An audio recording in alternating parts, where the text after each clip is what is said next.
Police deployed pepper spray during a small scuffle that took place in Melbourne on Sunday. This is after protests took place after you had hundreds of Khalistani supporters vote in a non-binding referendum on the creation of Khalistan.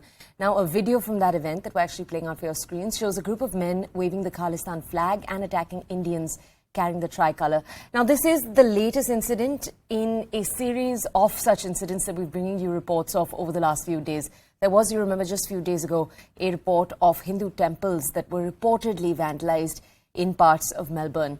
Now, you remember that the Sikhs for Justice group, Sikhs for Justice is a US-based Khalistani group. They've led similar referendums in the past too. Now, we'll bring you more details. We'll have colleagues on the phone providing us with more details. Two different reporters joining us on the ground. But right before we do that, I do want to bring you some of the Australian coverage of this entire incident. Now, Australian media outlets reported it by saying that police had deployed pepper spray during a small scuffle that took place between, in their words, rival protesters on Sunday. They said that thousands of Sikh Victorians, Victoria is a part of Australia, so thousands of Sikh Victorians voted in a non-binding referendum on the creation of an independent Sikh state. Now, according to this report, the altercation broke out at about 4:30 p.m. You had a group of pro-India supporters waving national flags that arrived at the voting site. You had a clash take place between the pro-India and the pro-Sikh camps. They were pepper sprayed, and one man was handcuffed and led away by police officers. Now, let's go to my colleague Abhishek for more details. Abhishek, bring us more details about exactly what took place yesterday. I believe Sikhs for Justice, the US-based group, was behind this referendum also. Could you bring us more details? So we know that the 29th January was the date when Sikhs for Justice, a banned organization by the Indian government, they had declared that they will be having a referendum of for Khalistan, for Australian chapter, and in the run-up to this event, we have seen in the past there have been multiple incidents of Khalistani protesters, defacing Indian temples in Melbourne, and other issues, security issues against Indian community has also been reported, especially specifically in this area of Melbourne. We know that Australia hosts about 2 lakh Sikhs, and probably that was one of the reasons why Khalistan, pro-Khalistan grouping are trying to find a base, a solid ground in Australia. However, there is a strong presence of Indian community, and yesterday when it was the referendum that was happening around Federation Square in Melbourne, a huge protest from the Indian community was also exhibited there, and in between there followed this scuffle where the Australian authorities did try to calm down the protesters and Indian community members, but we could see that after some time, 2 of the pro-Khalistan supporters, they were taken away by the police on the ground, and it is being reported that they have been arrested. Okay, Abhishek, I just want to understand from you, tensions have arisen in Australia's diaspora in the last few weeks. You've been bringing us report after report. There have been a spate, I believe, of graffiti attacks that have taken place on Hindu temples in Melbourne over the past fortnight. Can you bring us more details? We know that at least there have been 3 instances of attacks on temples of baptismal and in Melbourne. It's been almost 3 days since but there has not been any arrest made by the police, or there has not been any concrete investigation that one can say. So there's clearly a widespread dissatisfaction also in the Indian community, whether the authorities, the local police administration is going slow against the culprits who have been behind these attacks on temples. And we know that it's been 3 weeks and the police have been picking up for this run-up to Khalistan protesters. What the authorities in Australia are trying to do. They knew that this is a banned organization in India, organization has been involved in multiple terrorist attacks. There has been such outrage expressed by India in the past. Okay. Abhishek, just stay with us. I want to go over to our colleague Siddhant too. Siddhant, I want to come over to you to understand, if you could bring our audience's context here. I believe in this particular referendum yesterday, you had hundreds of people that were still standing to vote when the 5 p.m. deadline approached. Can you just explain to our audiences, when you have a non-binding referendum like this one, what is the point? Is the point to show that, look, there is so much support for this idea of a Khalistani state? Is that the purpose? Well, look, this is not for the first time that two groups have witnessed brawl, or two groups have fought. In fact, last year and even before that, the Khalistani groups time and again have been targeting Indian students, Indian community in Australia. And in fact, their houses were also vandalized, and in fact, they were also beaten up. This time around, again, this one small event was organized by Indian Australians, and in fact, the local police was also informed about the theme of the protest, and the protest was against the rise of Khalistani forces in Australia. But if you go through the background, then 29 January was declared as a referendum day by Sikh for Justice, the banned terror group by Indian government, the banned terrorist Guru Patwant Singh Pannu. And when this entire event was going on, which was organized by the Indian community, then only Khalistani terrorists, these Khalistani groups attacked the Indians protesting there, and in fact, several footages and videos are also available on social media platform. Now the demand is growing from the Indian community to take action against these Khalistani groups, because they did not only attack the Indian community. In fact, they used swords and other sorts of weapons to attack the Indian community protesting peacefully against the rise of Khalistani forces in Australia. So time and again, this has been going on. And in fact, this time around, the intensity is even more. The intensity is even more because in last 1 month we have also witnessed, and in fact, we have got to know that Hindu temples, including the famous ISKCON temple and the other Hindu temple sites, have also been attacked by the groups linked to Sikh for Justice and groups linked to Khalistani forces. So situation is getting really bad as far as patriotic Indians living in Australia are concerned, and this is perhaps the reason that in fact, here also the ministry is looking at this entire development very closely, and in fact, they are keeping an eye on each and every development. But it has more to do with the security of patriotic Indians living there, because this time around they were attacked when they were peacefully protesting. There is also a high fear of them getting attacked when they are alone at their home or they are visiting temples, or we can expect more attacks on Hindu temples and Hindu worship places. So okay.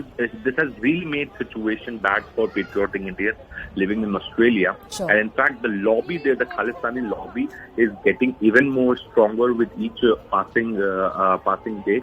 And whenever there is a call for the referendum comes from Sikh for Justice and the banned Sikh preacher Guru Patwant Singh Pannu, then such incident takes place. And in fact, whenever the Khalistani forces are protesting, or they have given a call for a referendum, Hindu patriotic groups come out on the streets with Tiranga rally, and in fact, multiple Tiranga rallies have been carried out. Siddhant, just stay with us. Let's go back to our colleague Abhishek, who's also with us.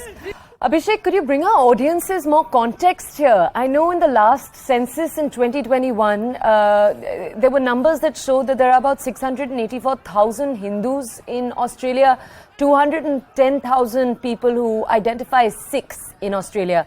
And when you take a look at the number of Sikhs, about half of them, that 210,000 number, about half of that number lives in Victoria, which is where the clashes took place yesterday. Can you tell us a little bit more about the Sikh population in Melbourne, in Victoria? What are their economic concerns? What is their history?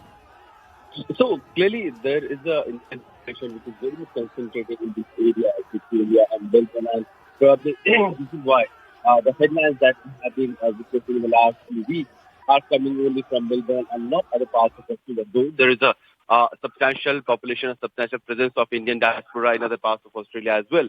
But Melbourne is one of the very much concentrated region where Indian population, Sikhs, Hindus and other groups live together. The reason why this whole Sikh referendum is founding some ground in Australia is that probably this banned group is trying to lure a majority group that is present as Sikh in Australia. Almost 2 lakh people of Sikh minority group lives in Australia. So probably they are trying to find a base. They are trying to create a sympathy group in this vast community. However, the community leaders have, in the past, they have expressed their opinion regarding Khalistan and how this organization has been behind certain terrorist activities and how this organization has been actually funded by Pakistan's intelligence agency ISI. And recently we have seen ISI trying to lure people. A senior female professor from Punjab, she had reported that she was recruited by Pakistani embassy, Pakistani High Commission officials and she was asked to write anti-India and pro-Khalistan articles. So there is a clear design by Pakistan's state machinery to lure Sikhs wherever they are across the globe. We have seen such referendums happening in the past in many European countries, Canada, USA, and the irony is the fact that these are the countries where India has a very good friendly relationship. And India has... Abhishek, just stay with us. I think the next breaking is actually related to this one. So let's move on very quickly. Okay, this is a message coming in from the Indian High Commission. The country has raised this entire story and the issue of Khalistani propaganda with Australia. The Indian High Commission has tweeted, I'm going to read out for you. It was a privilege to call on the Premier of Victoria, Daniel Andrews. We discussed our strong and growing bilateral relationship, the violence in Melbourne yesterday, and how to stop extremist Khalistani groups engaging in further activities prejudicial to peace and harmony. Let's go back to my two colleagues who were bringing us context on this story. Abhishek and Siddhant. Siddhant, if I may now come to you, could you bring us more context? What are the initial details that we have about action that came in from the Indian High Commission yesterday? Well, yes, in fact, I did mention it before also that the ministry is keeping a close eye on the development that are taking place in Melbourne. And in fact, now we are getting this confirmation through Twitter. Manpreet Bora, who happens to be the Indian High Commissioner in Australia, met Premier of Melbourne, Daniel Andrews, and in fact, they both discussed the strong and growing bilateral relationship between the two countries. And the main purpose of this meeting was to highlight the violence that has happened in Melbourne and how to stop extremist Khalistani groups engaging in further activities prejudicial to peace and harmony. So the first confirmation or perhaps the first official intervention of Indian government here, we can confirm for our viewers, where Indian High Commissioner to Australia, Manpreet Bora, did meet the Premier of Melbourne, Daniel Andrews, and did speak to him regarding the incident that happened in Melbourne, and also the attempts and the strategy to stop the growing Khalistani extremism. Because as I have been saying, that this is not for the first time that something of this sort has happened in Melbourne or any other district, any other town of Australia. In fact, for the last 3 years, we have been seeing that how innocent, patriotic Indians have been targeted by Khalistani groups. And since these Khalistani groups are very powerful, they are backed by money, they are backed by senior politicians in Australia. So they not just attack Tiranga rallies, which have been carried out by the Indians, but they also make lone wolf attacks on their houses, on Hindu worship sites, on Hindu temples. So the situation has become really scary as far as Melbourne and other towns in Australia are concerned. And this is perhaps the reason that now the Indian High Commissioner has intervened. And in fact, they have also posted a photograph. The High Commissioner has posted a photograph with Daniel Andrews and Premier of Victoria. And in fact, when there was a peaceful protest which was organized, the local police, Victoria Police, was also told about this protest. then despite that, these Khalistani groups attacked the people protesting peacefully in the police presence is something which shows that how situation has deteriorated, and how these Khalistani groups have become more aggressive, more revengeful, and in the presence of police, in the broad daylight, they are attacking innocent Indians who are carrying out Tiranga rallies. Look, Okay.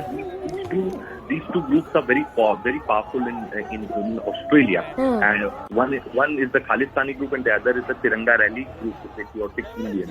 Okay. So when these Khalistani groups show their aggression, then Indian groups counter them by carrying out Tiranga rallies. And in a very peaceful manner, they do this. But now it appears that Indians cannot even exercise their democratic rights, the rights in Australia, and this is perhaps the reason the Indian High Commissioner has intervened now.